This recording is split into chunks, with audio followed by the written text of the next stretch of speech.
तटिया लाना बिल्कुल गलत है सर, तो उनको नेम कर दीजिए सर, हमारा आग्रह है आपसे सर। माननीय नेता, मैं आपसे आग्रह कर रहा हूं, आपके सदस्यों को समझा लिए, तख्तियां लेकर सदन में नहीं आए। आपने कहा था कि हम बहिष्कार करेंगे, तो आप अपनी बात पर कायम रहें।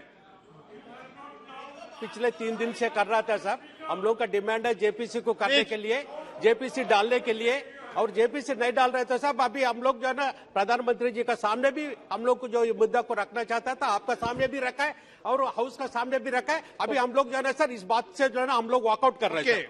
ओके,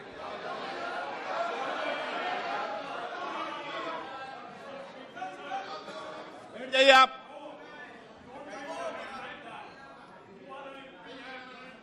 ओके,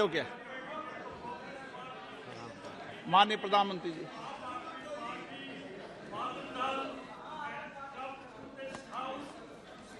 आदरणीय अध्यक्ष जी, सबसे पहले बजट पे मैं राष्ट्रपति जी के अभिभाषण पर धन्यवाद करता हूं,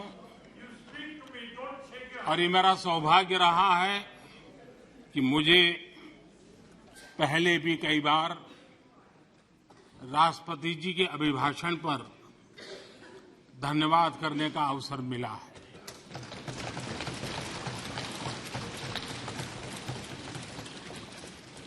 लेकिन इस बार मैं धन्यवाद के साथ साथ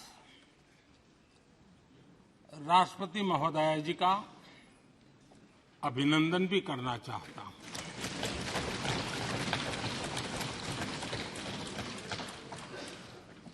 अपने विजनरी भाषण में राष्ट्रपति जी ने हम सबको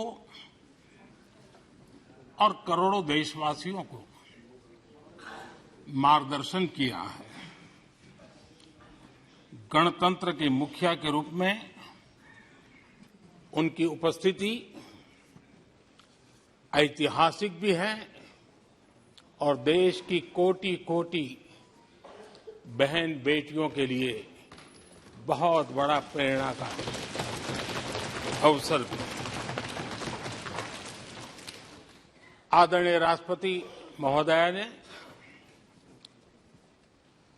आदिवासी समाज का गौरव तो बढ़ाया ही है, लेकिन आज आजादी के इतने सालों के बाद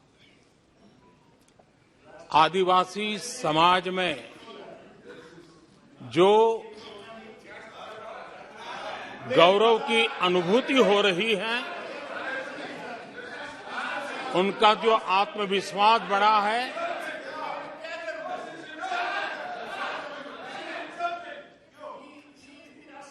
और इसके लिए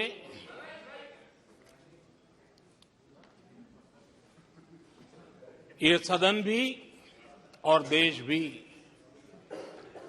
उनका आभारी हूं। राष्ट्रपति जी के भाषण में संकल्प से सिद्धि तक की यात्रा का बहुत बढ़िया तरीके से एक खाका खींचा गया।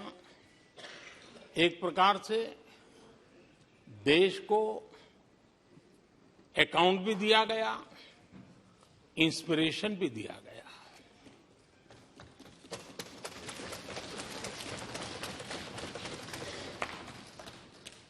आदरणीय अध्यक्ष जी, यहां पर सभी माननीय सदस्यों ने इस चर्चा में हिस्सा लिया। हर किसी ने अपने अपने आंकड़े दिए, अपने अपने तर्क दिए और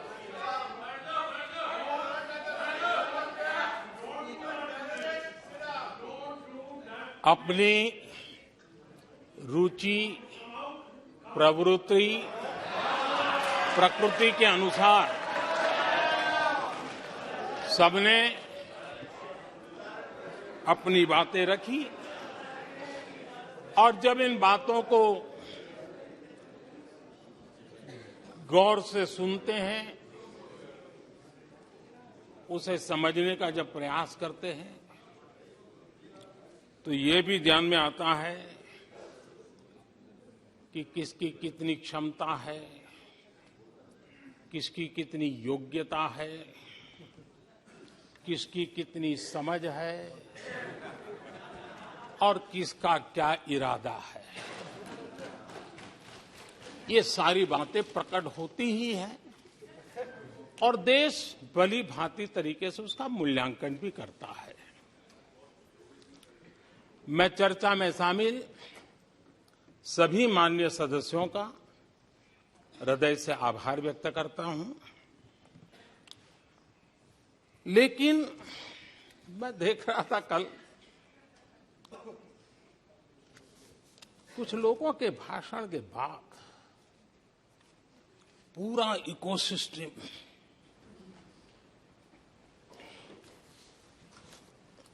समर्थक उछल रहे थे और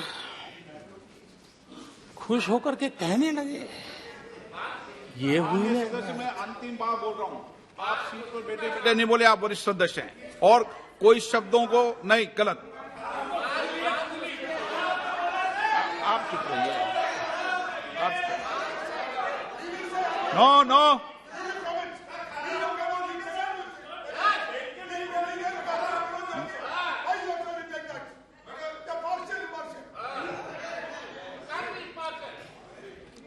पूरा इकोसिस्टम उछल रहा था और कुछ लोग तो खुश होकर के कह रहे थे, ये हुई ना बात,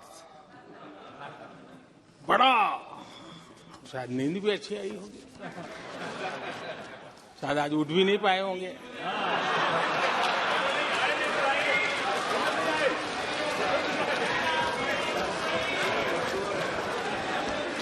और ऐसे लोगों के लिए कहा गया है,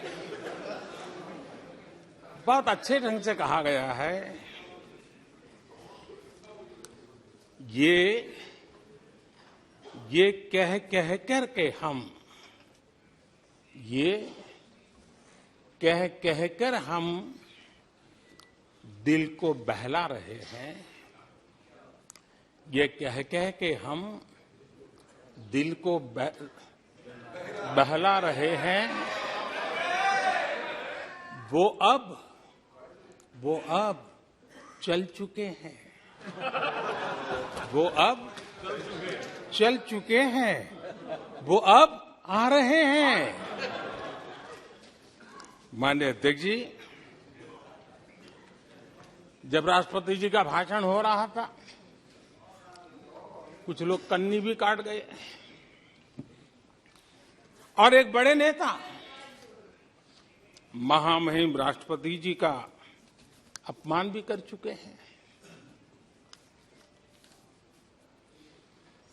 जनजातीय समुदाय के प्रति, प्लीज प्लीज प्लीज, आपको नफरत भी दिखाई दी है, प्लीज। और हमारे जनजातीय समाज के प्रति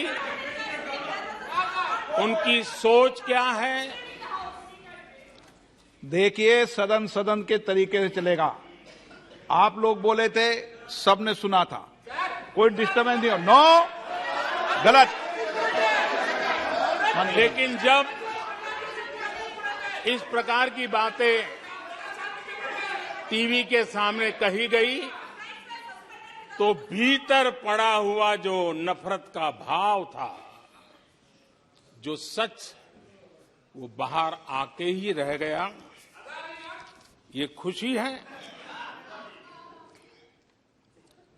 ठीक है, बाद में चिट्ठी लिख करके बचने की कोशिश तो की गई है।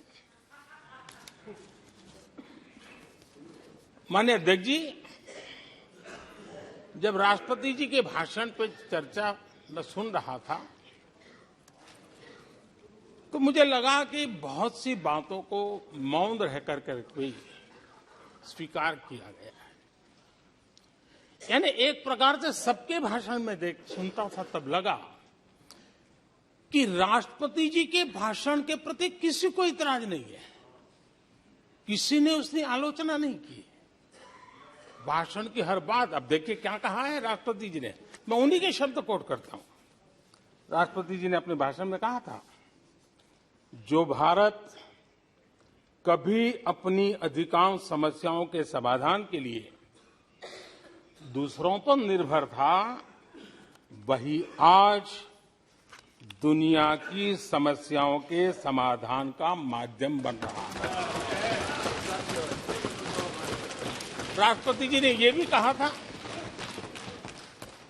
जिन मूल सुविधाओं के लिए देश की एक बड़ी आबादी ने दशकों तक इंतजार किया, वे इन वर्षों में उसे मिली है। बड़े बड़े घोटालों, सरकारी योजनाओं में भ्रष्टाचार की जिन समस्याओं से देश मुक्ति चाहता था, वह मुक्ति अब देश को मिल रही है। पॉलिसी पैरालिसिस की चर्चा से बाहर आकर आज देश और देश की पहचान तेज विकास और दूरगामी दृष्टि से लिए गए फैसलों के लिए हो रही है। ये पैराग्राफ जो मैं पढ़ रहा हूं, वो राष्ट्रपति जी के भाषण के पैराग्राफ को मैं कोट कर रहा हूं। और मुझे आशंका थी कि ऐसी बातों पर यहां जरूर इतराज करने वाले तो कुछ लोग निकलेंगे, वो विरोध करेंगे कि ऐसा कैसे बोल सकते हैं राष्ट्रपति। लेकिन मुझे खुशी है, किसी ने विरोध नहीं किया, सबने स्वीकार किया, सबने स्वीकार किया। और माननीय अध्यक्ष जी, मैं 140 करोड़ देशवासियों का आभारी हूं कि सबके प्रयास के परिणाम आज इन सारी बातों को पूरे सदन में स्वीकृति मिली है। इससे बड़ा गौरव का विषय क्या होगा। आदरणीय अध्यक्ष जी, सदन में हंसी मजाक, टीका टिप्पणी, नोक-झोंक, ये तो होता रहता है, लेकिन ये नहीं भूलना चाहिए कि आज राष्ट्र के रूप में गौरवपूर्ण अवसर हमारे सामने खड़े हैं। गौरव के क्षण हम जी रहे हैं। राष्ट्रपति जी के पूरे भाषण में जो बातें हैं, वो 140 करोड़ देशवासियों के सेलिब्रेशन का अवसर है। देश ने सेलिब्रेट किया है। माननीय अध्यक्ष जी, 100 साल में आई हुई ये भयंकर बीमारी, महामारी, दूसरी तरफ युद्ध की स्थिति, बटा हुआ विश्व, इस स्थिति में भी,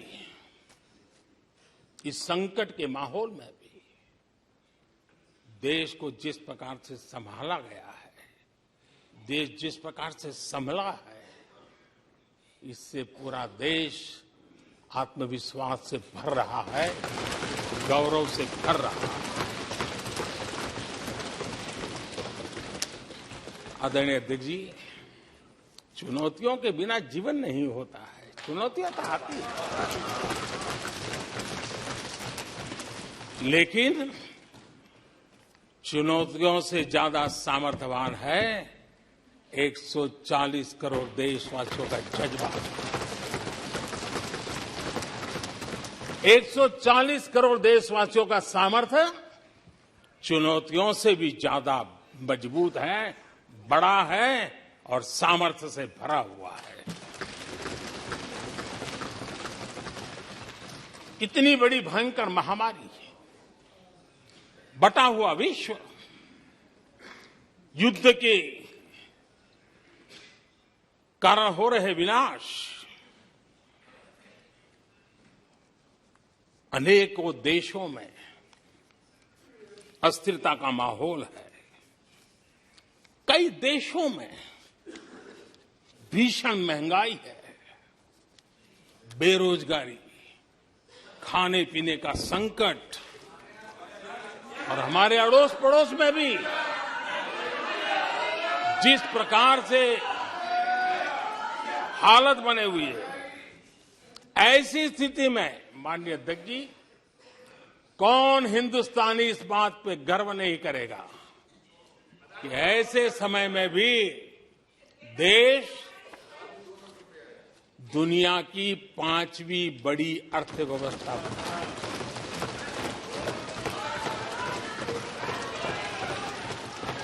आज पूरे विश्व में भारत को लेकर के पॉजिटिविटी है, एक आशा है, भरोसा है। और माननीय अध्यक्ष जी, ये भी खुशी की बात है कि आज भारत को विश्व के समृद्ध देश ऐसे G20 समूह की अध्यक्षता का अवसर भी मिला। ये देश के लिए गर्व की बात है। ये देश के लिए गर्व की बात है। 140 करोड़ देशवासियों के लिए गौरव की बात है। लेकिन मुझे लगता है, पहले मुझे नहीं लगता था, लेकिन अभी लग रहा है शायद इससे भी कुछ लोगों को दुख हो रहा है। 140 करोड़ देशवासियों में किसी को दुख नहीं हो सकता है। वो आत्मनिरीक्षण करे, वो कौन लोग हैं जिसको इसका भी दुख हो रहा है। माननीय अध्यक्ष जी,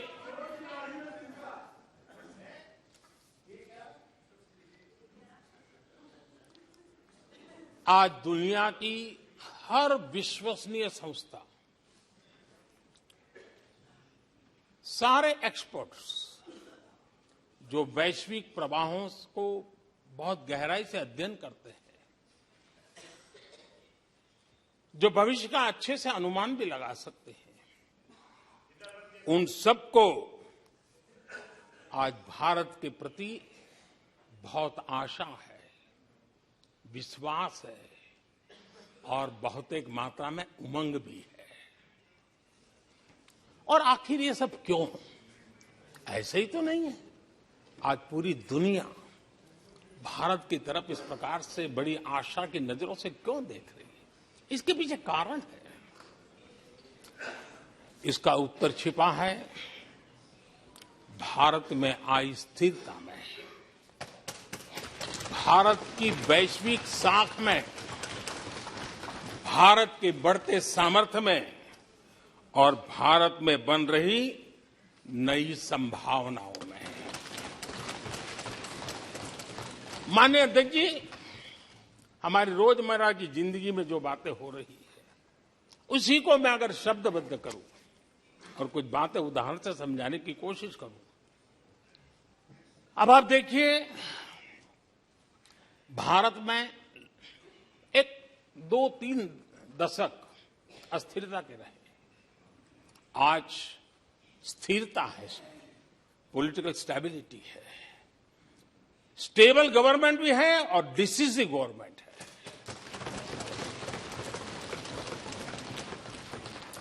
और उसका भरोसा स्वाभाविक होता है।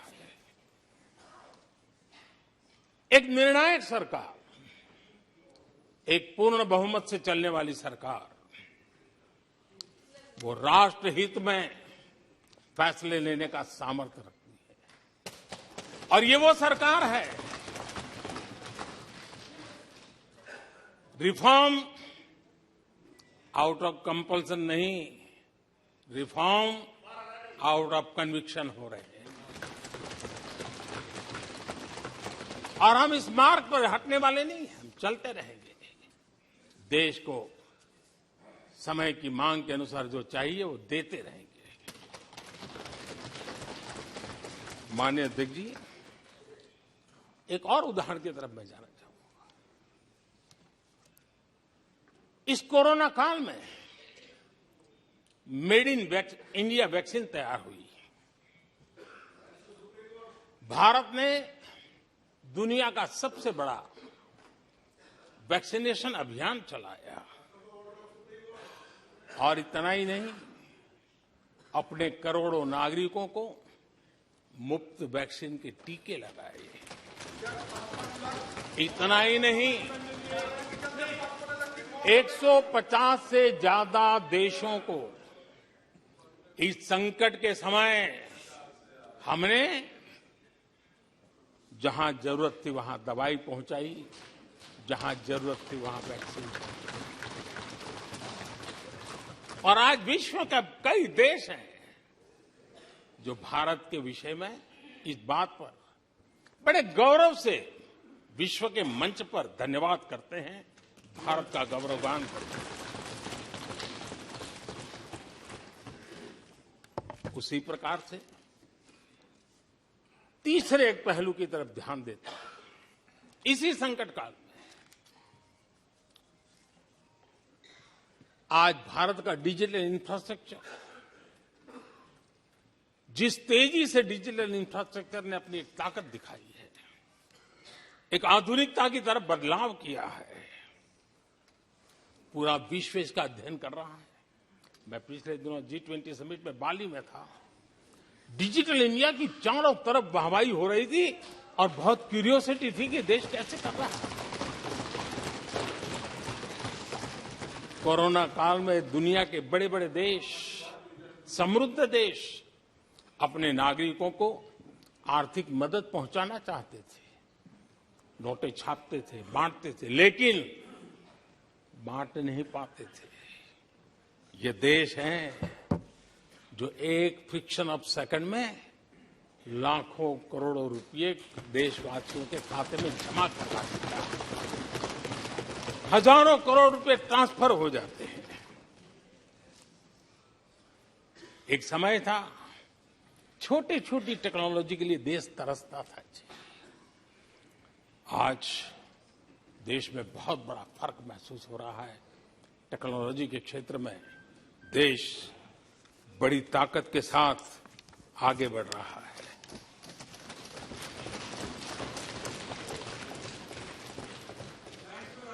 कोविन, दुनिया के लोग अपने वैक्सीनेशन का सर्टिफिकेट भी दे नहीं पाते जी। आज वैक्सीन लो, हमारे मोबाइल फोन पर हमारा सर्टिफिकेट दूसरी सेकंड पे अवेलेबल है। ये ताकत हमने दिखाई है। माननीय अध्यक्ष जी, भारत में नई संभावनाएं हैं। दुनिया को सशक्त वैल्यू और सप्लाई चेन, उसमें आज पूरी दुनिया ने, कोरोना कालखंड ने सप्लाई चेन के मुद्दे पर दुनिया को हिला के रख दिया है। आज भारत उस कमी को पूरने की ताकत के साथ आगे बढ़ रहा है। कईयों को ये बात समझना बहुत देर लग जाएगी। भारत आज इसी दिशा में एक मैन्युफैक्चरिंग हब के रूप में उभर रहा है और दुनिया भारत की समृद्धि में अपनी समृद्धि देख रही है। माननीय अध्यक्ष जी, निराशा में डूबे हुए कुछ लोग इस देश की प्रगति को स्वीकार ही नहीं कर पा रहे हैं। उन्हें भारत के लोगों की उपलब्धियां नहीं दिखती है। अरे 140 करोड़ देशवासियों के पुरुषार्थ और प्रयास का परिणाम है, जिसके कारण आज दुनिया में डंका बजना शुरू हुआ है। उन्हें भारत के लोगों के पुरुषार्थ और परिश्रम से प्राप्त उपलब्धियां उनको नजर नहीं आ रही हैं। माननीय अध्यक्ष जी, पिछले 9 वर्ष में भारत में 90,000 स्टार्टअप्स, और आज स्टार्टअप की दुनिया में हम दुनिया में तीसरे नंबर पर पहुंच गए। एक बहुत बड़ा स्टार्टअप इकोसिस्टम आज देश के टायर 2, टायर 3 सिटीज में भी पहुंच चुका है। हिंदुस्तान के हर कोने में पहुंचा है। भारत के युवा सामर्थ्य की पहचान बनता जा रहा है। माननीय अध्यक्ष जी, इतने कम समय में और कोरोना के विकट कालखंड में 108 यूनिकॉर्न बने हैं और एक यूनिकॉर्न का मतलब होता है उसकी वैल्यू 6-7 हजार करोड़ से ज्यादा होती है। ये इस देश के नौजवानों ने करके दिखाया। माननीय अध्यक्ष जी, आज भारत दुनिया में मोबाइल मैन्युफैक्चरिंग में दुनिया में दूसरा बड़ा देश बन गया है।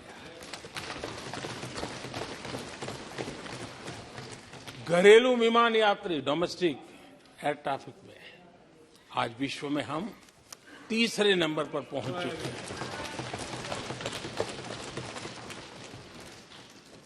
एनर्जी कंजम्पशन प्रगति के एक मानदंड माना जाता है। आज भारत एनर्जी कंजम्पशन में दुनिया में एक कंज्यूमर के रूप में तीसरे नंबर पर हम पहुंच चुके हैं। रिन्यूएबल एनर्जी की कैपेसिटी में हम दुनिया में चौथे नंबर पर पहुंच चुके हैं। स्पोर्ट्स कभी हमारी कोई पूछ नहीं होती थी, कोई पूछता नहीं था। आज स्पोर्ट्स की दुनिया में हर स्तर पर भारत के खिलाड़ी अपना रुतबा दिखा रहे हैं, अपना सामर्थ्य दिखा रहे हैं। एजुकेशन समेत हर क्षेत्र में आज भारत आगे बढ़ रहा है। पहली बार, माननीय अध्यक्ष जी, गर्व होगा, पहली बार हायर एजुकेशन में एनरोलमेंट वालों की संख्या 4 करोड़ से ज्यादा हो गई। इतना ही नहीं, बेटियों की भी भागीदारी बराबर होती जा रही है।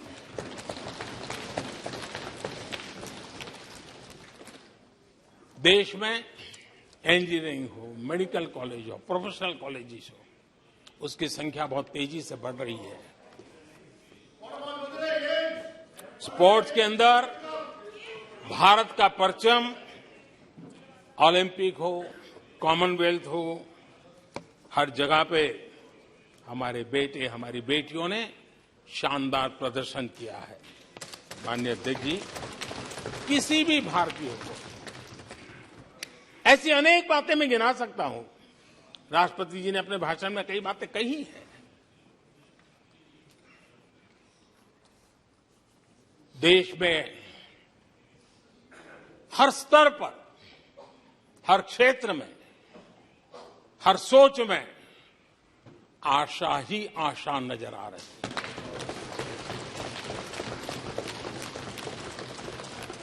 है। एक विश्वास से भरा हुआ देश है, सपने और संकल्प लेकर के चलने वाला देश है। लेकिन यहां कुछ लोग ऐसे निराशा में डूबे हैं, ऐसे निराशा में डूबे हैं। काका हाथरसी ने एक बड़ी मजेदार बात कही थी। काका हाथरसी ने कहा था, आगा पीछा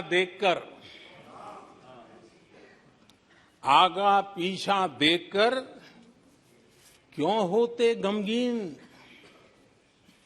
जैसी जिसकी भावना वैसा दिखे सीन।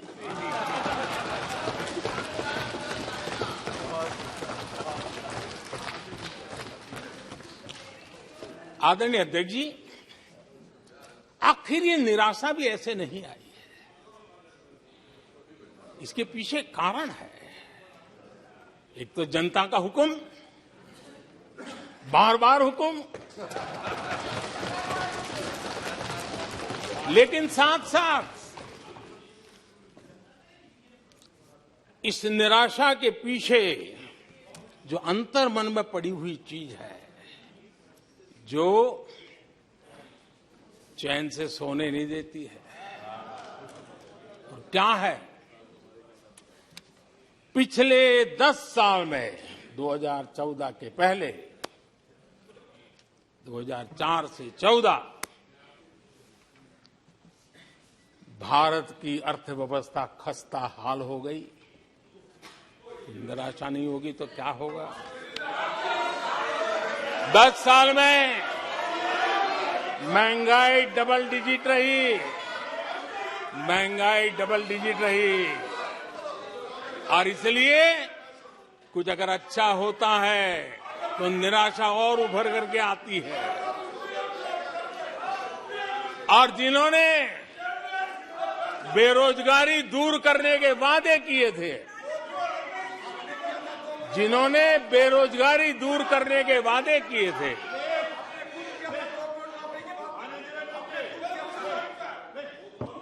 माननीय अध्यक्ष जी, एक बार जंगल में 2 नौजवान शिकार करने के लिए गए और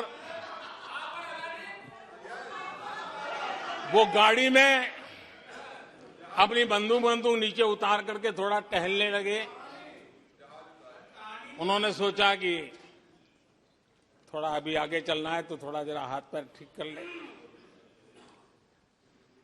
लेकिन गए थे तो बाघ का शिकार करने के लिए और उन्होंने देखा आगे जाएंगे तो बाघ मिलेगा, लेकिन हुआ ये कि वहीं पर बाघ दिखाई दिया। अभी नीचे उतरे थे, अपनी गाड़ी में बंदूक वहीं पड़ी थी। बाघ दिखा, अब करे क्या? तो उन्हें लाइसेंस दिखाया कि मेरे पास बंदूक का लाइसेंस है।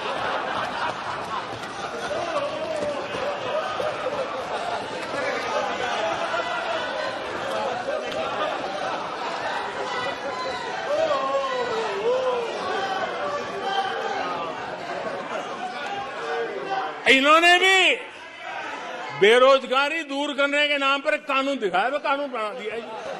अरे देखो, कानून बना दिया है। ये इनके तरीके हैं, पल्ला झाड़ दिया। 4 से 14 आजादी के इतिहास में सबसे घोटालों का दशक रहा, सबसे घोटाला।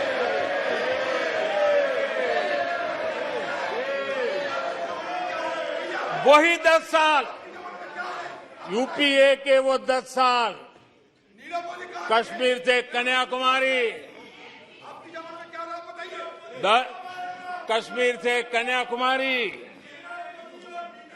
भारत के हर कोने में आतंकवादी हमलों का सिलसिला चलता रहा। 10 साल हर नागरिक असुरक्षित था। चारों तरफ यही सूचना रहती थी कि कोई अनजानी चीज को हाथ मत लगाना, अनजानी चीज से दूर रहना, वही खबरें रहती थी। 10 साल में जम्मू कश्मीर से लेकर नॉर्थ ईस्ट तक हिंसा ही हिंसा देश का शिकार हो गया था। उस 10 साल में भारत की आवाज ग्लोबल प्लेटफॉर्म पर इतनी कमजोर थी कि दुनिया सुनने तक तैयार नहीं। आदरणीय अध्यक्ष जी, इनकी निराशा का कारण ये भी है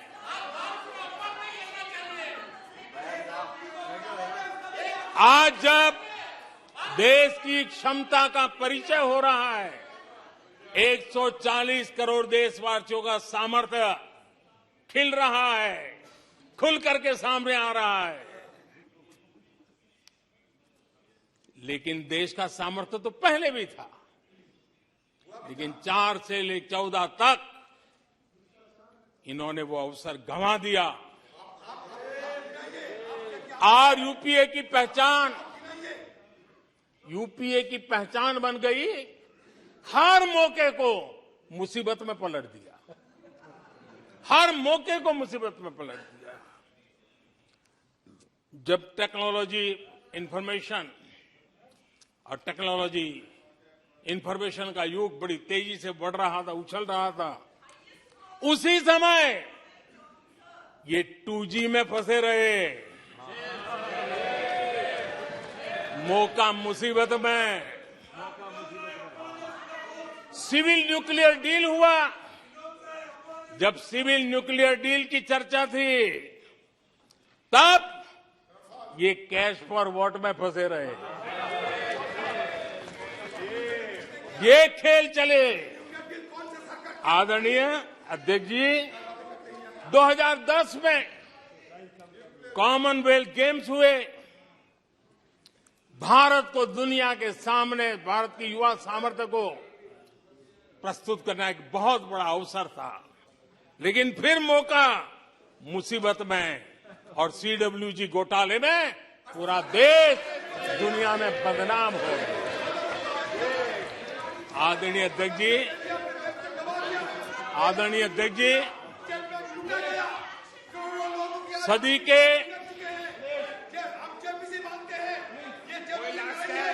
के दूसरे दशक में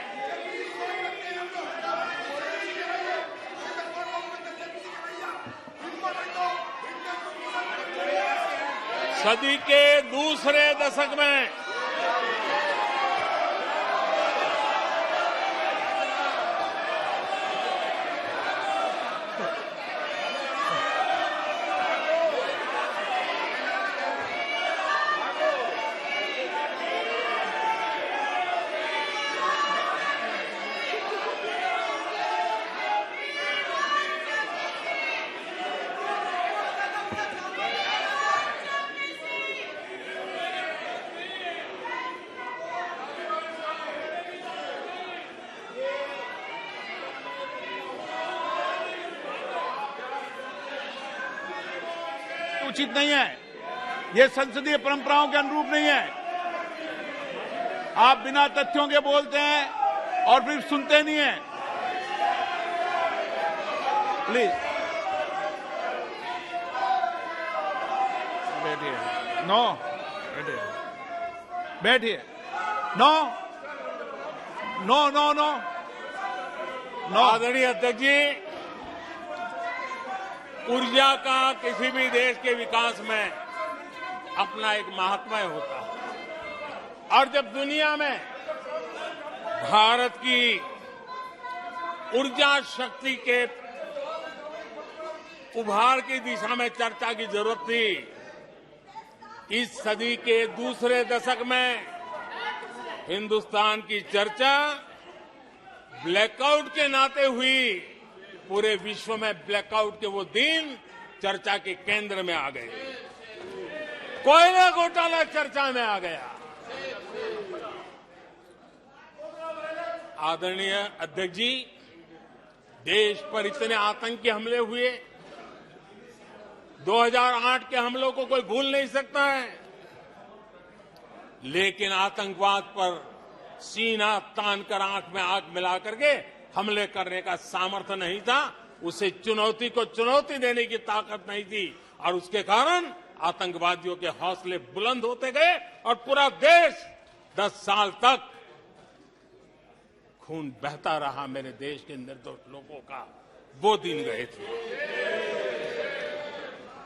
आदरणीय अध्यक्ष जी, जब LOC, LAC भारत के सामर्थ्य की ताकत का अवसर रहता था, उस समय डिफेंस डील को लेकर के हेलीकॉप्टर घोटाले और सत्ता को कंट्रोल करने वाले लोगों के नाम उसमें चिन्हित हो गए।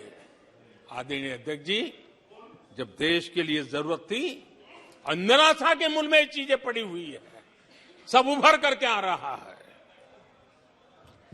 आदरणीय अध्यक्ष जी, इस बात को हिंदुस्तान हर पल याद रखेगा कि 2014 के पहले का जो दशक था, द लॉस्ट डेकेड के रूप में जाना जाएगा, और इस बात को इनकार नहीं कर सकते कि 2030 का जो दशक है, ये इंडियाज डेकेड है पूरे विश्व के लिए। आदरणीय अध्यक्ष जी, थैंक यू शशि जी। बंटवारा हो गया।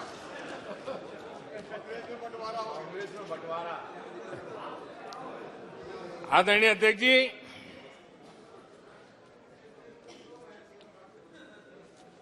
लोकतंत्र में आलोचना का बहुत महत्व मैं मानता हूं और मैं हमेशा मानता हूं कि भारत जो कि मदर ऑफ डेमोक्रेसी है, सदियों से हमारे यहां लोकतंत्र हमारी रगों में पनपा हुआ है और इसलिए मैं हमेशा मानता हूं कि आलोचना एक प्रकार से लोकतंत्र की मजबूती के लिए,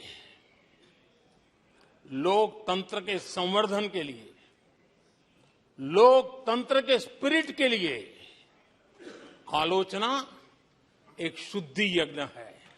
उस रूप में हम आलोचना को देखने वाले हैं। लेकिन दुर्भाग्य से बहुत दिनों से मैं इंतजार कर रहा हूं, कोई तो मेहनत करके आएगा, कोई तो एनालिसिस करके कोई आलोचना करेगा ताकि देश को कुछ लाभ हो। लेकिन 9 साल आलोचना ने आरोपों में गंवा दिए जिन्होंने, सिवाय आरोप, गाली गलौज, कुछ भी बोल दो, इसके सिवाय कुछ नहीं किया। गलत आरोप। और हाल ये चुनाव हार जाओ, ईवीएम खराब, दे दो गाली। चुनाव हार जाओ, चुनाव आयोग को गाली दे दो। क्या तरीका है? अगर कोर्ट में फैसला पक्ष में नहीं आया तो सुप्रीम कोर्ट को गाली दे दो, उसकी आलोचना कर दो। अगर भ्रष्टाचार की जांच हो रही है, अगर भ्रष्टाचार की जांच हो रही है,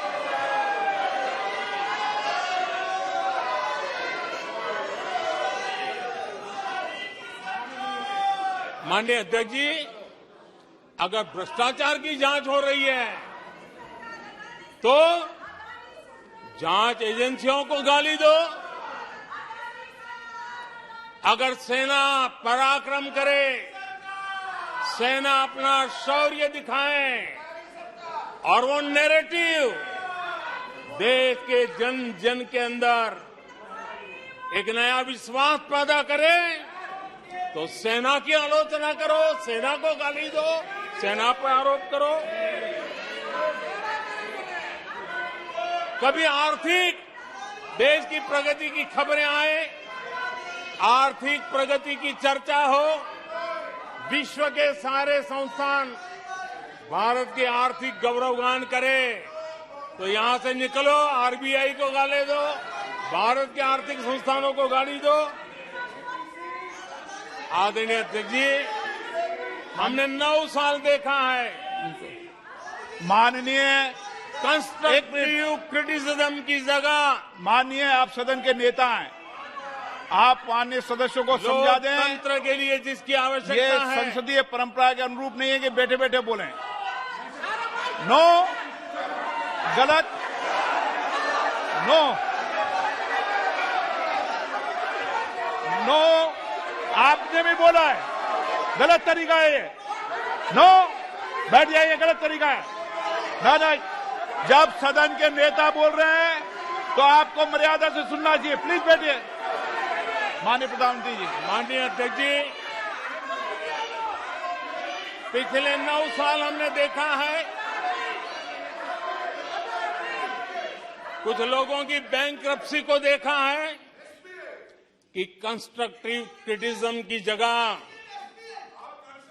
कंपल्सिव क्रिटिक्स ने ले ली है, और ये कंपल्सिव क्रिटिक्स इसी में डूबे हुए हैं, खोए हुए हैं। माननीय अध्यक्ष जी, सदन में भ्रष्टाचार की जांच करने वाली एजेंसियों के बारे में बहुत कुछ कहा गया, और मैंने देखा कि बहुत सारे विपक्ष के लोग इस विषय में सुर मिला रहे थे। मिले मेरा तेरा सुर।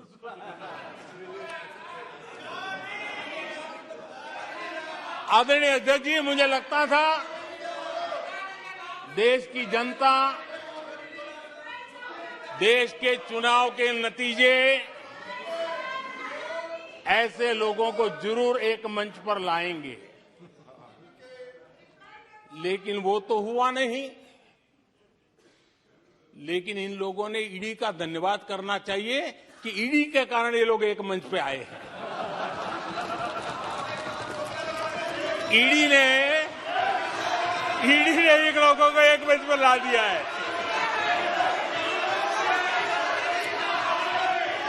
और इसलिए जो काम देश के मतदाता नहीं कर पाए,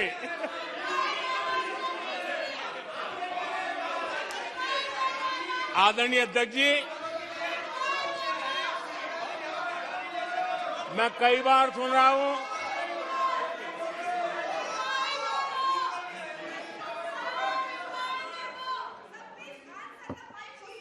माननीय अध्यक्ष जी, मैं कई बार सुन रहा हूं यहां कुछ लोगों को हार्वर्ड स्टडी का बड़ा क्रेज है। हार्वर्ड स्टडी है, बड़ा क्रेज है।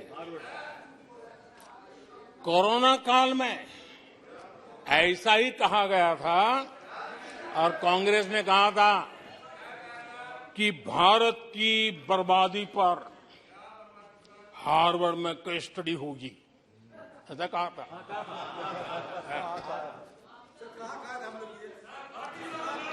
और कल फिर सदन में हार्वर्ड यूनिवर्सिटी में स्टडी की बात कल फिर हुई। लेकिन माननीय अध्यक्ष जी, बीते वर्षों में माननीय अध्यक्ष जी, बीते वर्षों में हार्वर्ड में एक बहुत बढ़िया स्टडी हुई है, बहुत इंपॉर्टेंट स्टडी हुई है। और उस स्टडी है, उसका टॉपिक क्या था मैं जरूर सदन को बताना चाहूंगा। और ये स्टडी हो चुकी है। स्टडी है the rise and decline of India's Congress party. ये स्टडी हो चुका है और मुझे विश्वास है अध्यक्ष जी, मुझे विश्वास है भविष्य में कांग्रेस की बर्बादी पर सिर्फ हार्वर्ड नहीं, बड़े बड़े विश्वविद्यालयों में अध्ययन होना ही होना है और डुबाने वाले लोगों पर भी होने वाला है। आदरणीय अध्यक्ष जी,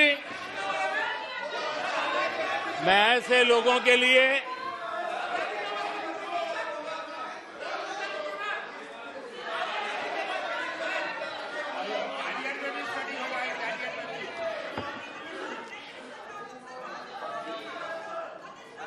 आदरणीय अध्यक्ष जी, इस प्रकार के लोगों के लिए दुष्यंत कुमार ने बहुत बढ़िया बात कही है और दुष्यंत कुमार ने जो कहा है बहुत फिट बैठता है। उन्होंने कहा है, तुम्हारे पांव के नीचे, तुम्हारे पांव के नीचे कोई जमीन नहीं, तुम्हारे पांव के नीचे कोई जमीन नहीं। कमाल ये है कि फिर भी तुम्हें यकीन नहीं।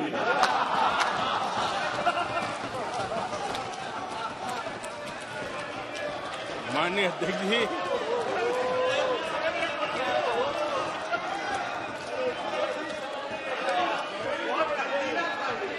आदरणीय अध्यक्ष जी, सुनो फिर। आदरणीय अध्यक्ष जी, ये लोग बिना सर पैर की बातें करने के आदी होने के कारण उनको ये भी याद नहीं रहता है कि वो खुद का कितना कॉन्ट्राडिक्शन कहते हैं। कभी एक बात, कभी दूसरी बात, कभी एक तरफ, कभी दूसरी तरफ। हो सकता है वो आत्मचिंतन करके खुद के अंदर जो विरोधाभास है उसको भी तो ठीक करेंगे। अब 2014 से ये लगातार कोस रहे हैं, हर मौके पर कोस रहे हैं, भारत कमजोर हो रहा है, भारत की कोई सुनने को तैयार नहीं है, भारत की दुनिया में कोई वजूद नहीं रहा, न जाने क्या क्या कहा। और अब क्या कह रहे हैं? अब कह रहे हैं कि भारत इतना मजबूत हो गया है कि दूसरे देशों को दबकाकर फैसले करवा रहा है।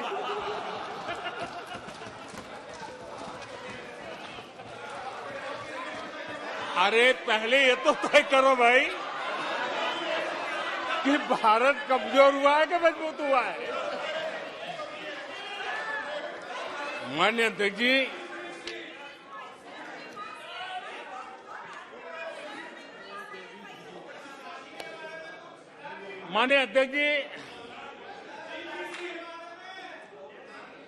कोई भी जीवंत संगठन होता है,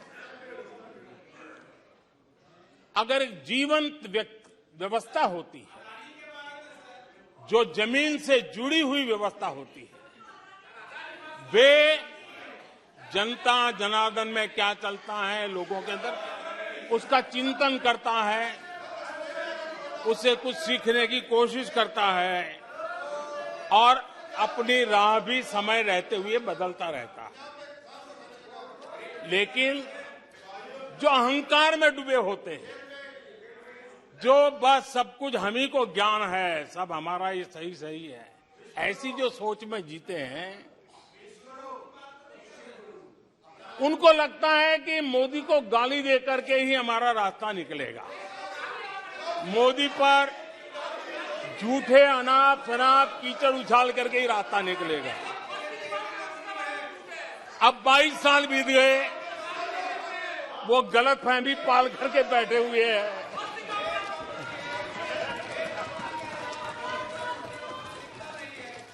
आदरणीय अध्यक्ष जी,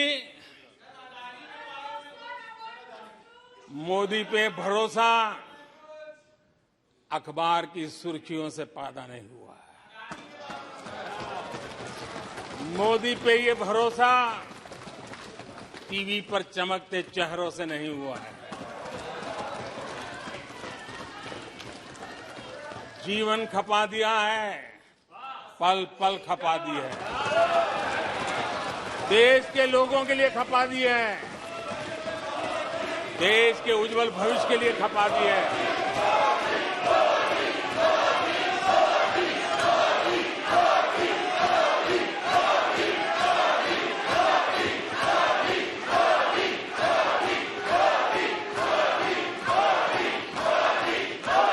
आदरणीय अध्यक्ष जी, आदरणीय अध्यक्ष जी,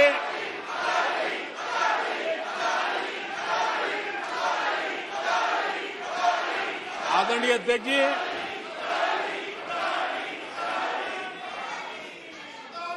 जो देशवासियों का मोदी पर भरोसा है, ये इनकी समझ के दायरे से बाहर है और समझ के दायरे से भी काफी ऊपर है।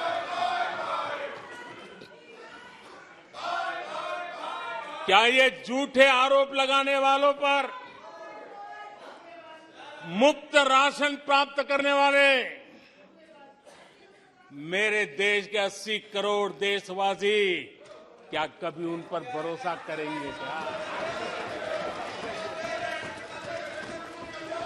आदरणीय अध्यक्ष जी, one nation one ration card देश भर में कहीं पर भी गरीब से गरीब को भी जब राशन मिल जाता है, वो आपकी झूठी बातों पर, आपके गलत गलीच आरोपों पर कैसे भरोसा करेगा? आदरणीय अध्यक्ष जी, जिस किसान के खाते में साल में 3 बार पीएम किसान सम्मान निधि के 11 करोड़ किसानों के खाते में पैसा जमा होते हैं, वो आपकी गालियां, आपके झूठे आरोपों पर विश्वास कैसा करेगा। आदरणीय अध्यक्ष जी, जो कल फुटपाथ पर जिंदगी जीने के लिए मजबूर था, जो झुग्गी झोपड़ी में जिंदगी बसर करता था, ऐसे 3 करोड़ से ज्यादा लोगों को पक्के घर मिले हैं। उनको तुम्हारी ये गालियां, ये तुम्हारे झूठी बातें क्यों वो भरोसा करेगा। अध्यक्ष जी, आदरणीय अध्यक्ष जी, 9 करोड़ लोगों को मुफ्त गैस का कनेक्शन मिला है, वो आपकी झूठ को कैसे स्वीकार करेगा। 11 करोड़ बहनों को इज्जत घर मिला है, शौचालय मिला है, वो आपके झूठ को कैसे स्वीकार करेगा। आदरणीय अध्यक्ष जी, आजादी के 75 साल बीत गए, 8 करोड़ परिवारों को आज नल से जल मिला है, वो माताएं तुम्हारे झूठ को कैसे स्वीकार करेगी, तुम्हारी गलतियों को, गालियों को कैसे स्वीकार करेगी। आयुष्मान भारत योजना से 2 करोड़ परिवारों को मदद पहुंची है, जिंदगी बच गई है उनकी। मुसीबत के समय मोदी काम आया है, तुम्हारी गालियां को वो कैसे स्वीकार करेगा, कैसे स्वीकार करेगा। आदरणीय अध्यक्ष जी, आपकी गालियां, आपके आरोपों को इन कोटि आदरणीय अध्यक्ष जी, आपकी गालियों को, आपके आरोपों को इन कोटि भारतीयों से होकर के गुजरना पड़ेगा, जिनको दशकों तक मुसीबतें में जिंदगी जीने के लिए तुमने मजबूर किया था। आदरणीय अध्यक्ष जी, कुछ लोग अपने लिए, अपने परिवार के लिए बहुत कुछ तबाह करने पर लगे हुए हैं, अपने लिए, अपने परिवार के लिए जी रहे हैं।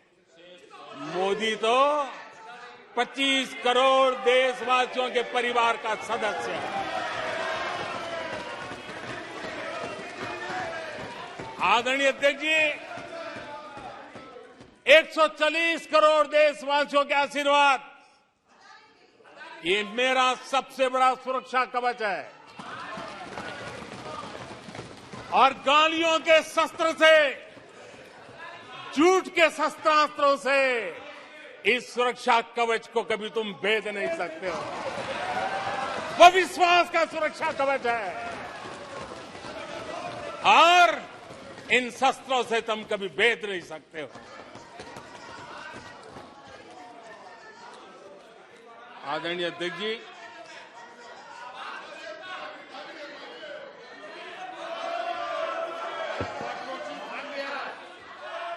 आने सदस्य प्लीज। नहीं, ये तरीका उचित नहीं है आपका, कोई तरीका उचित नहीं है। इस तरीके से सदन नहीं चलेगा, मैं आपको बता देता हूं। तरीका गलत है। बैठिए। क्या सदन है, संसद है? बैठकर टिप्पणी करते हैं। सदन के नेता बोलते हैं जब कुछ शांत रखा करो, मर्यादा रखा करो चीजों की।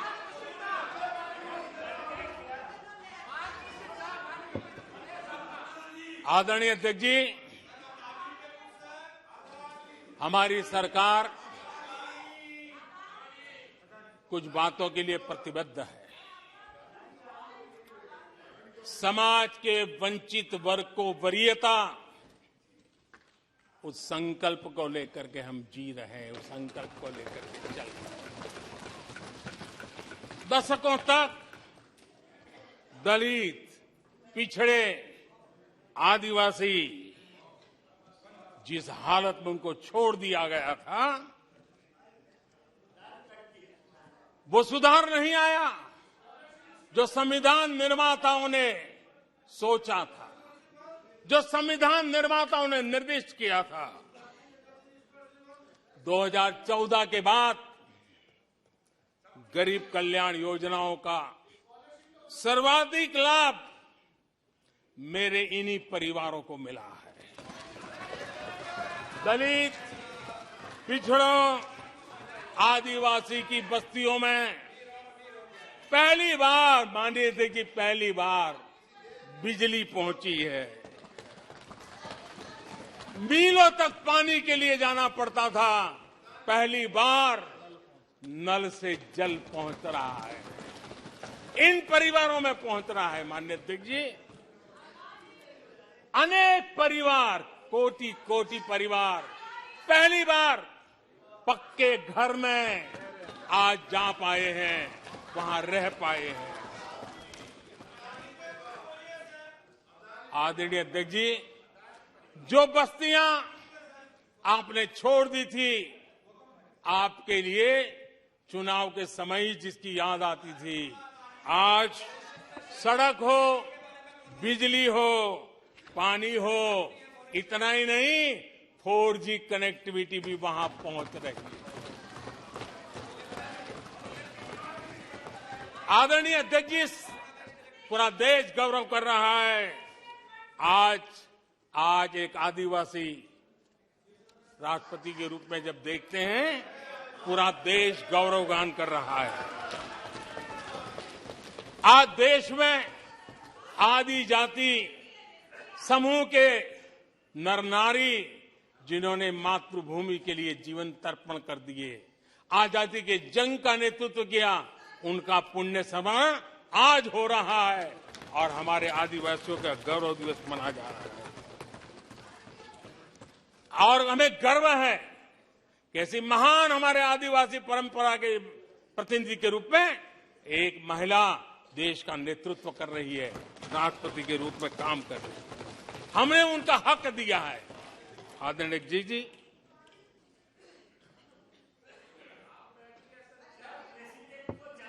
आदरणीय अध्यक्ष जी, हम पहली बार देख रहे हैं।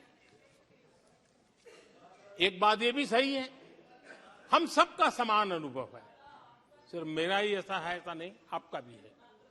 हम सब जानते हैं कि जब मां सशक्त होती है तो पूरा परिवार सशक्त होता है।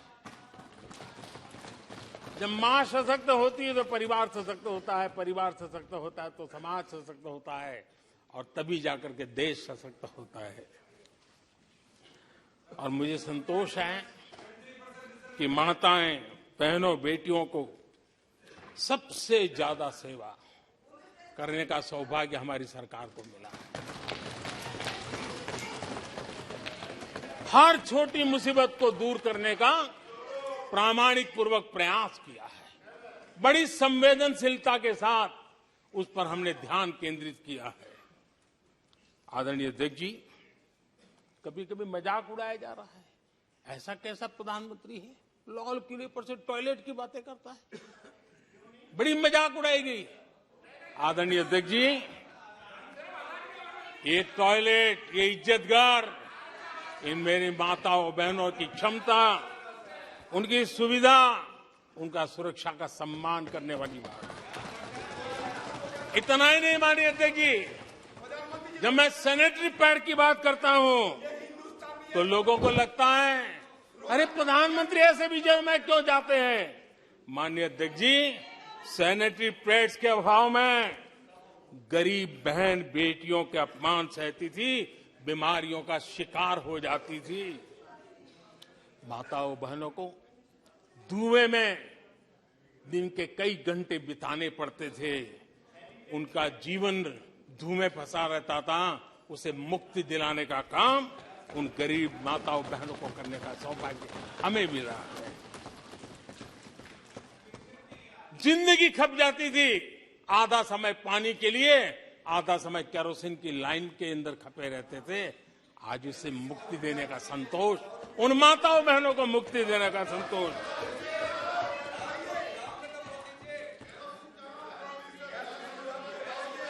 माननीय अध्यक्ष जी, जो पहले चलता था, अगर वैसा ही हम चलने देते, शायद कोई हमें सवाल भी नहीं पूछता कि मोदी जी ये क्यों नहीं किया, वो क्यों नहीं किया, क्योंकि देश को आपने ऐसी स्थिति में ला दिया था कि इससे बाहर निकल ही नहीं सकता था। वैसी निराशा में देश को झोंक कर रखा हुआ था। हमने उज्ज्वला योजना से धुएं से मुक्ति दिलाई, जल जीवन से पानी दिया, बहनों के सशक्तिकरण के लिए काम किया। 9 करोड़ बहनों को सेल्फ हेल्प ग्रुप, स्वयं सहायता समूह से जोड़ना, माइनिंग से लेकर के डिफेंस तक, आज माताओं बहनों को, बेटियों को अवसर खोल दिए हैं। ये खोलने का काम हमारी सरकार ने किया है। आदरणीय अध्यक्ष जी, इस बात को हम याद करें, वोट बैंक की राजनीति ने देश के सामर्थ्य को कभी कभी बहुत बड़ा गहरा धक्का पहुंचाया है, और उसी का परिणाम है कि देश में जो होना चाहिए, जो समय पे होना चाहिए था, उस पर काफी देर हो गई। आप देखिए, मध्यम वर्ग, लंबे समय तक मध्यम वर्ग को पूरी तरह नकार दिया गया, उसकी तरफ देखा तक नहीं गया। एक प्रकार से वो मान के चला कि हमारा कोई नहीं, अपने ही बलबूते पर जो हो सकता है करते चलो। वो अपनी पूरी शक्ति बेचारा खपा देता था। लेकिन हमारी सरकार, एनडीए सरकार ने मध्यम वर्ग की ईमानदारी को पहचाना है, उन्हें सुरक्षा प्रदान की है, और आज हमारा परिश्रमी मध्यम वर्ग देश को नई ऊंचाई पर ले जा रहा है। सरकार के विभिन्न योजनाओं से मध्यम वर्ग को कितना लाभ हुआ है, माननीय अध्यक्ष जी, मैं उदाहरण देता हूं। 2014 से पहले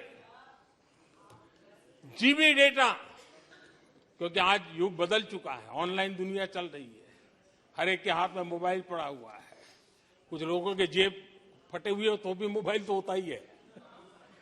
आदरणीय अध्यक्ष जी, 2014 के पहले जीबी डेटा की कीमत 250 रुपया थी, आज सिर्फ 10 रुपया, आज सिर्फ 10 रुपया। आदरणीय अध्यक्ष जी, एवरेज हमारे देश में एक नागरिक एवरेज 20 जीबी का उपयोग करता है। अगर उस हिसाब को मैं लगाऊं तो एवरेज एक व्यक्ति का 5,000 रुपया बचता है। आदरणीय अध्यक्ष जी, 5,000 रुपया बचता है। आदरणीय अध्यक्ष जी, जन औषधि स्टोर आज पूरे देश में आकर्षण का कारण बने हैं, क्योंकि मध्यम वर्ग का परिवार, उसको अगर परिवार में सीनियर सिटीजन है, डायबिटीज जैसी बीमारी है, तो 1,000, 2,000, 2,500, 3,000 की दवाई हर महीना लेनी पड़ती है। जन औषधि केंद्र में जो दवाई बाजार में 100 रुपए में मिलती है, जन औषधि में 10 रुपए, 20 रुपए में मिलती है। आज 20,000 करोड़ रुपया मध्यम वर्ग का जन औषधि के कारण बचा है। माननीय अध्यक्ष जी,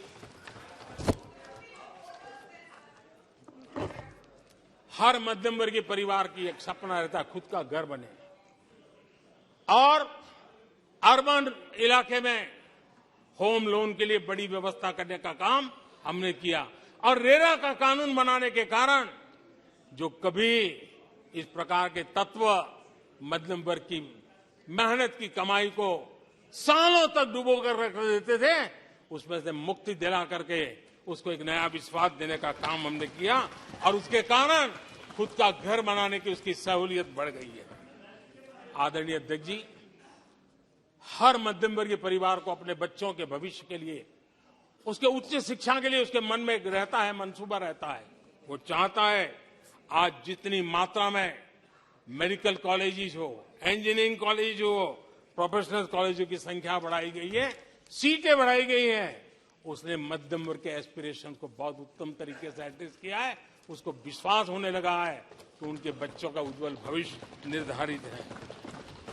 आदरणीय अध्यक्ष जी, देश को आगे बढ़ाना है तो भारत को आधुनिकता की तरफ गए बिना कोई चारा नहीं, और समय की मांग है कि अब समय नहीं गंवा सकते, और इसलिए हमने इंफ्रास्ट्रक्चर की तरफ बहुत बड़ा ध्यान दिया है।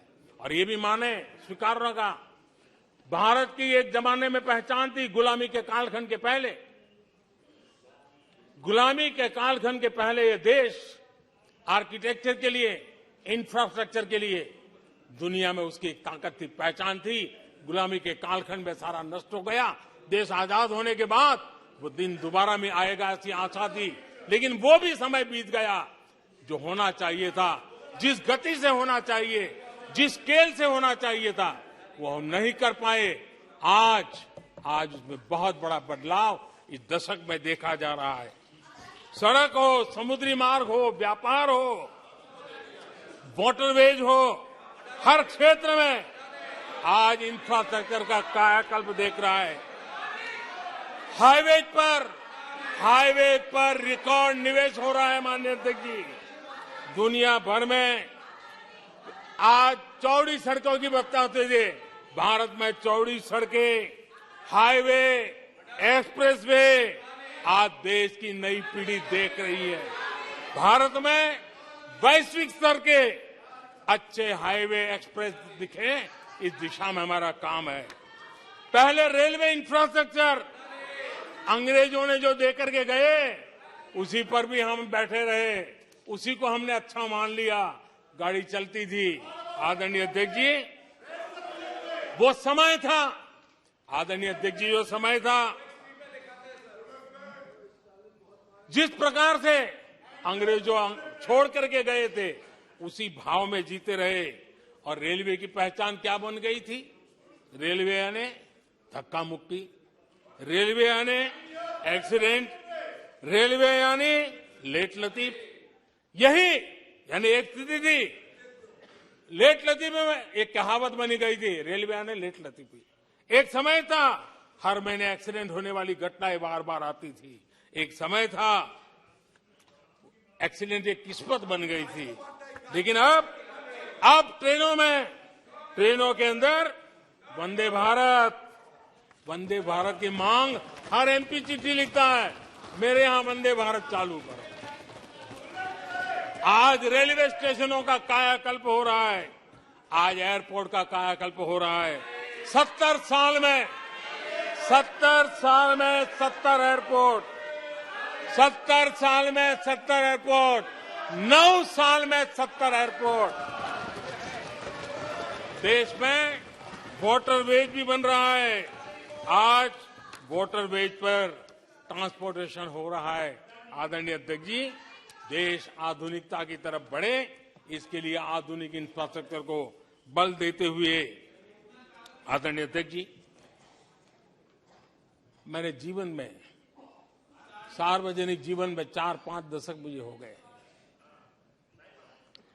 और मैं हिंदुस्तान के गांवों से गुजरा हुआ इंसान, 4-5 दशक तक उसमें से एक लंबा कालखंड परिव्राजक के रूप में बिताया है। हर स्तर के परिवारों से बैठने उठने का, बात करने का अवसर मिला, और इसलिए भारत के हर भूभाग को, समाज की हर भावना से परिचित हूं। और मैं इसके आधार पर कह सकता हूं, और बड़े विश्वास से कह सकता हूं, कि भारत का सामान्य मानवी पॉजिटिविटी से भरा हुआ है। सकारात्मकता उसके स्वभाव का, उसके संस्कार का हिस्सा है। भारतीय समाज नेगेटिविटी को सहन कर लेता है, स्वीकार नहीं करता, ये उसकी प्रकृति नहीं। भारतीय समुदाय का स्वभाव खुशमिजाज है, स्वप्नशील समाज है, सत्कर्म के रास्ते पर चलने वाला समाज है, सृजन कार्य से जुड़ा हुआ समाज है। हम मैं आज कहना चाहूंगा, जो लोग सपने लेकर के बैठे हैं कि कभी यहां बैठते थे, फिर कभी मौका मिलेगा, ऐसे लोग जरा 50 बार सोचें, अपने तौर तरीकों पर जरा पुनर्विचार करें। लोकतंत्र में आपको भी आत्मचिंतन करने की आवश्यकता है। आधार आज डिजिटल लेन देन का सबसे बड़ा महत्वपूर्ण अंग बन गया। आपने उसको भी निराधार करके रख दिया था, आप उसके भी पीछे पड़ गए थे। उसको भी रोकने के लिए कोर्ट कचहरी तक को छोड़ा नहीं था।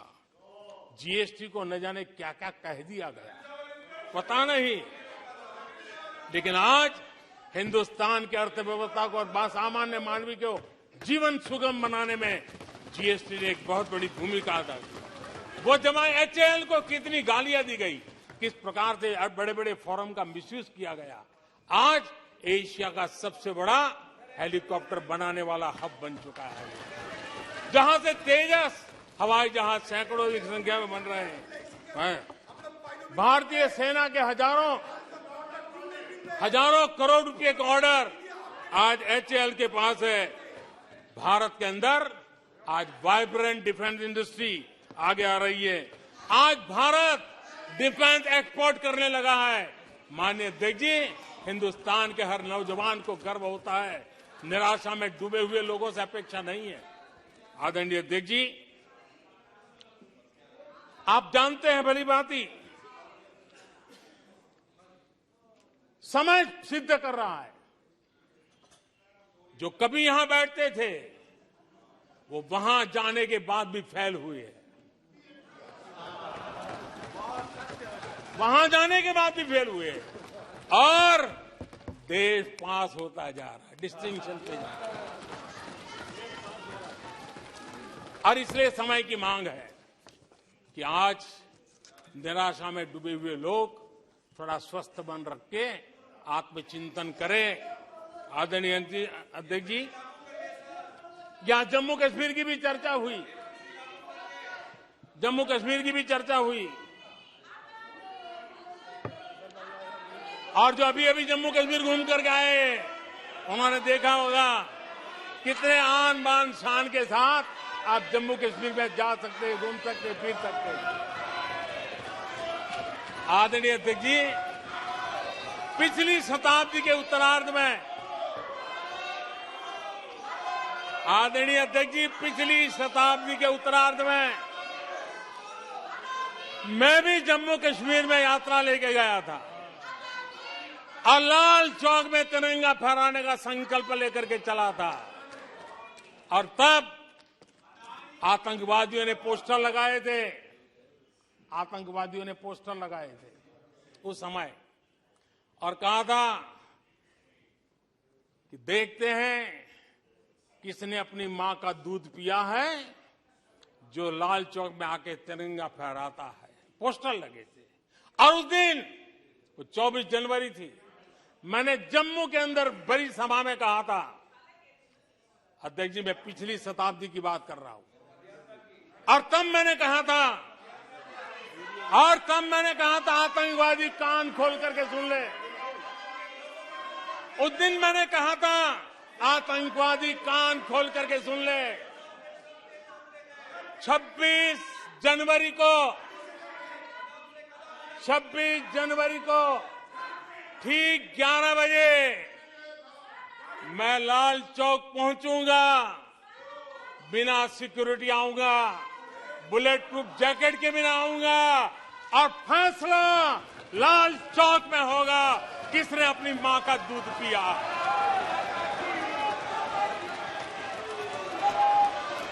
वो समय था माननीय अध्यक्ष जी। और जब श्रीनगर के लाल चौक में तिरंगा फहराया, उसके बाद मैंने मीडिया के लोग पूछने लगे, मैंने कहा था कि आमतौर पर तो 15 अगस्त और 26 जनवरी को जब भारत का तिरंगा लहराता है तो भारत के आयुध, भारत के बारूद सलामी देते हैं, आवाज करके देते हैं। मैंने कहा आज जब मैं लाल चौक के अंदर तिरंगा फहरा हूं, दुश्मन देश का बारूद भी सलामी कर रहा है, गोलियां चला रहा था, बंदूकें बम फोड़ रहा था। आदरणीय अध्यक्ष जी, आज जो शांति आई है, आज चैन से जा सकते हैं, सैकड़ों की तादाद में जा सकते हैं। ये माहौल और पर्यटन की दुनिया में कई दशकों के बाद सारे रिकॉर्ड जम्मू कश्मीर ने तोड़े हैं। आज जम्मू कश्मीर में लोकतंत्र का उत्सव मनाया जा रहा है। आदरणीय अध्यक्ष जी, आज जम्मू कश्मीर में हर घर तिरंगा का सफल कार्यक्रम होते हैं। मुझे खुशी है, कुछ लोग हैं जो कभी कहते थे तिरंगे से शांति बिगड़ने का खतरा लगता था, कुछ लोगों को ऐसा कहते थे कि तिरंगे से जम्मू कश्मीर में शांति बिगड़ने का खतरा लगता था। वक्त देखिए, वक्त का मजा देखिए, अब वो भी तिरंगा यात्रा में शरीक हो गए।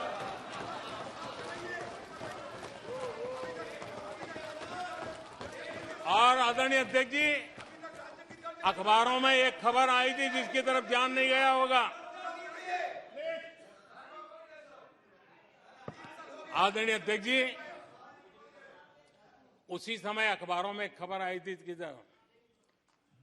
क्योंकि लोग टीवी में चमकने की कोशिश में लगे थे, लेकिन उसी समय श्रीनगर के अंदर दशकों बाद थिएटर हाउसफुल चल रहे थे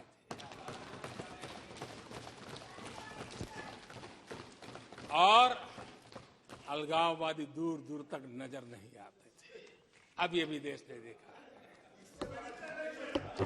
आदरणीय अध्यक्ष जी,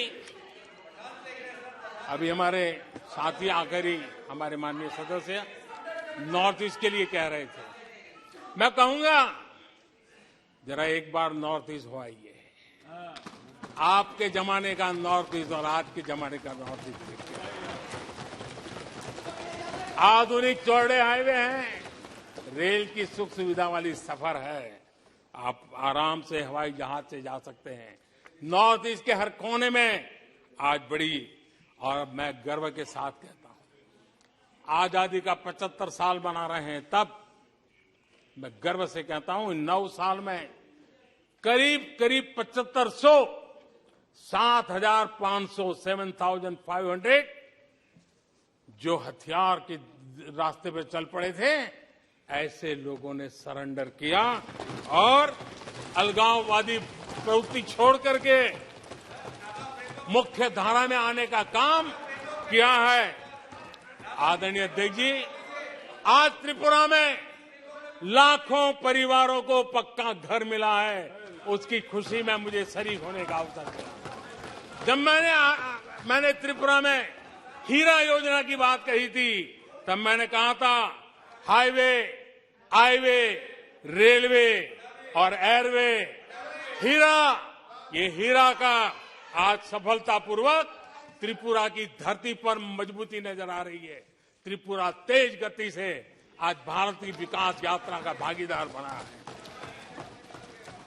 आदरणीय अध्यक्ष जी, मैं जानता हूं सच सुनने के लिए भी बहुत सामर्थ्य लगता है।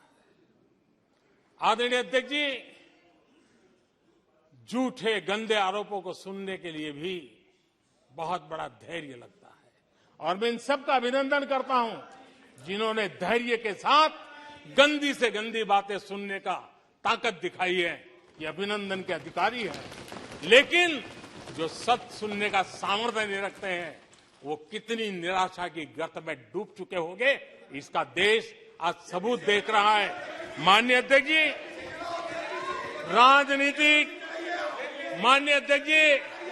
राजनीतिक मतभेद हो सकते हैं, विचारधाराओं में मतभेद हो सकते हैं, लेकिन ये देश अजरा अमर है। आओ हम चल पड़े, 2047 आजादी के 100 साल मनाएंगे, एक विकसित भारत बना के रहेंगे, एक सपना लेकर के चले, एक संकल्प लेकर के चले, पूरे सामर्थ्य के साथ चले। और जो लोग बार बार गांधी के नाम पर रोटी खिलाते हैं, उनको मैं कहना चाहता हूं, एक बार गांधी को पढ़ ले, एक बार महात्मा गांधी को पढ़े। महात्मा गांधी ने कहा था, अगर आप अपने कर्तव्यों को पालन करोगे तो दूसरे के अधिकारों की रक्षा उसमें निहित है। आज कर्तव्य और अधिकार के बीच में भी लड़ाई देख रहे हैं। ऐसी नासमझी शायद देश ने पहली बार देखी होगी। और इसलिए माननीय अध्यक्ष जी, मैं फिर एक बार आदरणीय राष्ट्रपति जी को अभिनंदन करता हूं, राष्ट्रपति जी का धन्यवाद करता हूं। और देश आज यहां से एक नए उमंग, नए विश्वास, नए संकल्प के साथ चल पड़ा है। बहुत बहुत धन्यवाद। धन्यवाद। प्रस्ताव पर सदस्यों के अनेक संशोधन प्रस्ताव किए गए। सभा की सहमति हो तो मैं सभी संशोधनों एक साथ सभा के मतदान के लिए रखता हूं। धन्यवाद। प्रस्ताव पर सदस्यों ने अनेक संशोधन प्रस्तुत किए। अब मैं संशोधनों को एक साथ सभा में मतदान करता हूं। प्रश्न है कि माननीय सदस्यों द्वारा प्रस्तुत सभी संशोधन स्वीकृत किया जाए। जो सदस्य पक्ष में हाँ गए, जो सदस्य विरोध में ना गए, मेरे विचार में निर्णय ना वालों के पक्ष में, ना वालों के पक्ष पर प्रस्ताव स्वीकृत हुआ। प्लीज बैठिए, प्लीज बैठिए। देखिए माननीय सदस्य, प्लीज एक मिनट बैठिए, एक मिनट बैठे साहब, एक मिनट बैठो पहले आप, एक मिनट बैठिए आप, प्लीज 1 मिनट सिटिंग। मैंने कल सभी मान्य सदस्यों ने एक minute Adhir Ranjan ji, please एक मिनट सुनिए, बात सुनिए, एक मिनट बात सुनिए। कल सदन में सभी मान्य सदस्यों ने देर रात्रि तक धन्यवाद प्रस्ताव पर चर्चा पर भाग लिया। कुछ मान्य सदस्यों ने राष्ट्रपति अभिभाषण के बाहर के बिंदु भी कहे। बिना तथ्यों के, बिना सबूतों के सदन का गलत तरीके से उपयोग किया गया, जो सदन की मर्यादा के अनुरूप नहीं है। और मेरा आग्रह है, हम सब लोग जिस धन्यवाद प्रस्ताव पर राष्ट्रपति जी को धन्यवाद देना चाहते हैं, उस पर एक मुझसे धन्यवाद दें। अब मैं राष्ट्रपति जी के अभिभाषण पर धन्यवाद प्रस्ताव को सभा के मतदान के लिए रखता हूं। प्रश्न है कि राष्ट्रपति की सेवा में निम्नलिखित शब्दों में एक समावेदन प्रस्तुत किया जाए कि इस सत्र में समवेत लोकसभा के सदस्य राष्ट्रपति के उस अभिभाषण के लिए जो उन्होंने 31 जनवरी 2023 को एक साथ समवेत संसद की दोनों सभाओं के समक्ष देने की कृपा की, उनके अत्यंत आभारी हैं। जो सदस्य पक्ष में वो हाँ गए हैं, मेरे विचार में निर्णय हाँ वालों के पक्ष में प्रस्ताव स्वीकृत हुआ। और सदन में सभी माननीय राष्ट्रपति जी के अभिवादन पर सर्वसम्मति से प्रस्ताव पारित करा करें, ये परंपरा हमेशा रहनी चाहिए। आइटम नंबर 30 वर्ष 2023-24 के लिए केंद्रीय बजट पर सामान्य चर्चा। श्री गौरव गोगोई। नो।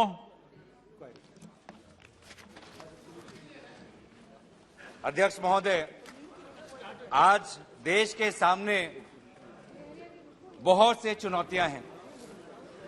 आज हमारी देश की जनसंख्या लगभग 140 करोड़ की है। इसी साल बहुत लोगों ने कहा कि हमारी जनसंख्या,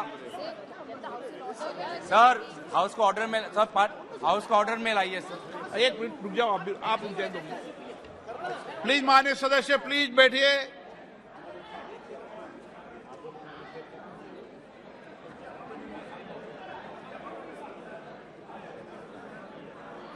प्लीज माननीय सदस्य विराजे। House order please. माननीय सदस्यगण,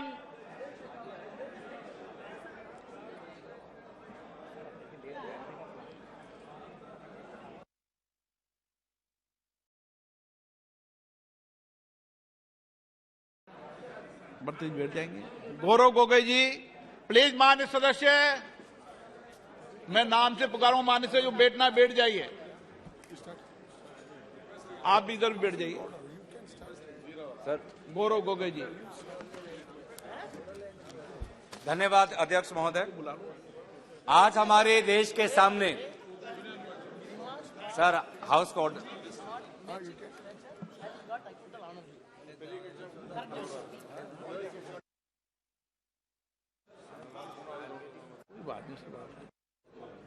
गौरव गोगोई जी प्लीज। धन्यवाद अध्यक्ष महोदय। आज हमारे देश के सामने विभिन्न चुनौतियां हैं सर। सबसे बड़ी चुनौतियां यह है कि आज हमारे देश की जो जनसंख्या है लगभग 140 करोड़ को पार कर चुकी है और इस वर्ष के प्रारंभ में बहुत लोग कहते हैं कि अब चीन से ज्यादा जनसंख्या आज हमारे देश में है। इसके बावजूद भी आज बेरोजगारी का जो दर है लगभग 7% आज जनवरी में यह आंकड़ा आया है CMIE से, पिछले महीने 8% था। तो आप देख सकते हैं कि आज हमारे देश के लिए कितने कठिन परिस्थिति में है। एक तरफ हमारा जनसंख्या बढ़ रहा है, दूसरी तरफ बेरोजगारी बढ़ रही है और साथ ही साथ अगर हम देखें कि गरीबी भी आज कोविड और विभिन्न कारणों के पश्चात आज गरीबी भी बढ़ रही है। अगर 80 करोड़ लोगों को आज भी अनाज देना पड़ रहा है, अगर 140 करोड़ में से 80 करोड़ लोगों को आज भी फ्री अनाज देना पड़ रहा है, बेरोजगारी का दर 7% है, तो आज हमारे देश में कितनी गंभीर चुनौतियां हैं इसका अंदाजा आप कर सकते हैं। इन्फ्लेशन, आज ही आरबीआई ने रेट दोबारा बढ़ाए 25 बेसिस पॉइंट, क्योंकि इन्फ्लेशन घट नहीं रहा जितना घटना चाहिए। अब भी आज हमने देखा कि कोर इन्फ्लेशन जो है दिसंबर के महीने में 6.1% था और अभी अंदाजा है आरबीआई के द्वारा कि for the financial year 23-24 core inflation will still be at 5.3%, which is still quite high. Retail inflation is still on the higher side. It is at 5.72%. तो जनसंख्या की समस्याएं हैं, अर्थव्यवस्था की समस्याएं हैं, महंगाई की समस्याएं हैं, बेरोजगारी की समस्या है और साथ ही साथ आज जो हमारे सीमांचल पे हम देख रहे हैं उत्तर और पूर्व की तरफ चीन का हमें नया एक चुनौती हमको दिख रहा है। ऐसे ही वक्त में हम चाहते थे कि एक ऐसा बजट आए जो देश को दिशा दे, वर्तमान की परिस्थितियों में वर्तमान की चुनौतियों को संभालने के लिए देश को एक नई दिशा दे। लेकिन हमने देखा कि इस बजट में ये जो चुनौतियां हैं इनके लिए इनके पास कोई उपाय नहीं। सर, क्रेडिट रेटिंग एजेंसीज होती हैं जो बॉन्ड्स को देखकर विभिन्न प्रकार की रेटिंग देती हैं। मैं भी इस बजट को एक रेटिंग देना चाहूंगा। बजट को मैं रेटिंग देता हूं A rating sir, A rating. पर ये ए वो वाला ए नहीं जो हमको स्कूल के परीक्षा में मिलता है। ये ए सिर्फ अडानी का ए है, जो क्योंकि ये बजट में जो भी बड़ी बड़ी घोषणा है सर, जहां पे हजार करोड़ में, जहां पे लाइन आइटम में हजार करोड़ आपको दिखाई देंगे budget at a glance sheet में, सबके पीछे आपको अडानी का फायदा दिखाई देगा। और यही हो रहा है सर, पिछले 3-4 वर्षों के बजट में यही हो रहा है। यह बजट जो अडानी जैसे बड़ी कंपनी है दलाल स्ट्रीट पर, उनके लिए बहुत अच्छी बजट है। और जो गरीब, बेरोजगार, मध्यम वर्ग है, जो साधारण लोग हैं, उनके लिए इस बजट में कोई मायने नहीं रखता। इस बजट में क्या बोलते हैं सर, इनका जो सबसे बड़ा जो कॉलिंग कार्ड है जिस पर ये बहुत गर्व महसूस करते हैं, क्या बोलते हैं कि हमने कैपेक्स बढ़ाया। सरकार ने अपने खर्चे के द्वारा 10 लाख करोड़ का आज हमने कैपेक्स दिया। पूरा आपका एक्सपेंडिचर लगभग 45 लाख करोड़ है और उसमें से जो आपका कैपेक्स है वो 10 लाख करोड़ है। इसको लेके बहुत वाह करते हैं सर, लगता है कि यही इससे ही पूरा बेरोजगारी कम हो जाएगा। लेकिन हमने क्या देखा सर, इस वर्ष 10 लाख कैपेक्स था, पिछले साल आपको याद होगा 7 लाख कैपेक्स था, उससे पहले 5 लाख कैपेक्स था, उससे पहले 3 लाख कैपेक्स था। नतीजा क्या, बेरोजगारी अभी भी 8% पे। नतीजा क्या कि गरीबी की रेखा से लोग और नीचे चले गए हैं। नतीजा क्या कि आज ह्यूमन डेवलपमेंट इंडेक्स में हम कम होते आ रहे हैं। और बहुत अगर आप बारीकी में जाएंगे तो इस बजट में जो कैपेक्स का जो बजट है 10 लाख करोड़, 5 लाख करोड़ जाता है